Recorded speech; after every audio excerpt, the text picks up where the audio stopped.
This gauge chart tells us very little. Probably why it's a favorite among some executives. Let's transform it into a context-rich visual. First, we need to make it a better gauge chart. Get rid of the needless blue background. We need to add in the actual number we care about, in this case, gross revenue. Add in some gauge thresholds that transition between the colors. We need to get rid of the metric selector, which was needed because these gauges take up a lot of space.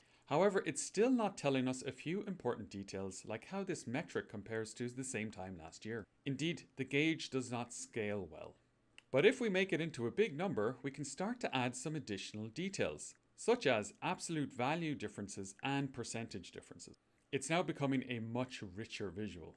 We can save space while adding more value and leaving more room for activities. Looking at where we started and where we ended, you can see how much more space a gauge chart takes up. So next time you're considering the gauge chart, maybe have a look at big numbers to represent the metrics you're trying to show. I'm Nicholas Kelly from Delivering Data Analytics. You can follow me for more tips and tricks related to dashboards and data visualization. Until then, I'll calculate later.